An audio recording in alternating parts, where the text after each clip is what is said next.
வணக்கம் ஃப்ரெண்ட்ஸ். இன்னைக்கு நம்ம சூப்பரான டேஸ்டியா சாஹி பன்னீர் ரெசிபி பார்க்க போறோம். ஃபர்ஸ்ட் அதுக்கு தேவையான இஞ்சி, பூண்டு, வெங்காயம், அப்புறம் தக்காளி இதெல்லாம் கட் பண்ணி வச்சுக்கலாம். அப்புறமா 2 பச்சை மிளகாய் இதையும் வச்சுக்கலாம்.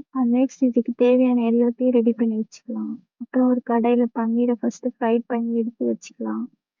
அப்புறம் லைட்டா எண்ணெய், பட்டர், அப்புறம் பட்டை, லவங்கம், கிராம்பு போட்டு லைட்டா ரோஸ்ட் பண்ணிட்டு அப்புறம் நெக்ஸ்ட் வந்து வெங்காயம்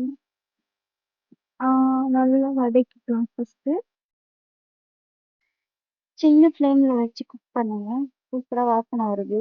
நல்லா வதக்கிட்டு அப்புறம் கேஷ்நட்ஸ் அண்ட் டொமேட்டோ எல்லாத்தையும் ஆட் பண்ணி நல்லா ஃபர்ஸ்ட் ஒரு கிளறிக்கலாம்.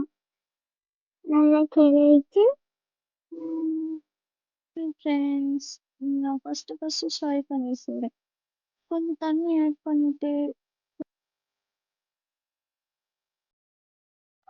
ஒரு 5 மினிட்ஸ் மூடி வச்சு அதுக்கப்புறம் அதை எடுத்துட்டு குக் அடிச்சா பார்க்கலாம். லைட்டாக வெந்திருக்கு. Okay, ton.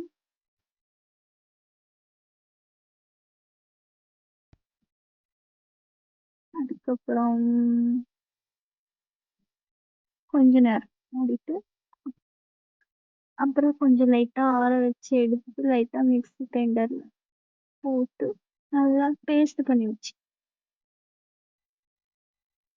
அப்புறம் நெக்ஸ்ட் ஒரு கடாயில் எண்ணெயை ஊற்றிட்டு லைட்டாக பட்டர் போட்டுட்டு கொஞ்சம் இது பண்ணதுக்கப்புறம் அப்புறம் சில்லி பவுடர், இப்போ இதை அரைச்சி வச்ச பேஸ்ட் இதில் சேர்த்துக்கலாம். இது ரொம்ப நல்லா மிக்ஸ் பண்ணிக்கலாம். இப்போவே ரொம்ப நல்லா வாசனையா இருக்கு. அப்புறம் லைட்டா கொஞ்சம் கரம் மசாலா லைட்டா ஆட் பண்ணிக்கலாம். அவ்வளோதான் கைஸ்.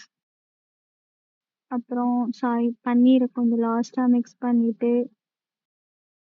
இது நல்லா ஃபுல்லா மிக்ஸ் பண்ணிக்கோங்க. ஸ்டவ்வை ஃபுல்லா சிம்ல வச்சே பண்ணுங்க லாஸ்ட் வரையும். மசாலா நல்லா கலந்து வருது பாருங்க. இதுதான் கிரேவிக்கு பர்ஃபெக்ட் ஸ்டேஜ். லைட்டா கொத்தமல்லியெல்லாம் ஆட் பண்ணிக்கோங்க, மறக்காதீங்க. நல்லா கொதிக்கிட்டோம். ஒரு 20 மினிட்ஸ் மூடி வச்சுட்டு எடுத்ததுக்கு அப்புறம் பாருங்க. இது ரொம்ப டேஸ்டியான சாகி பன்னீர். ட்ரை பண்ணுங்க அண்ட் கமெண்ட் பண்ணுங்க. உங்க ஃபீட்பேக்கை கமெண்ட்ல சொல்லிட்டு போயிடுங்க.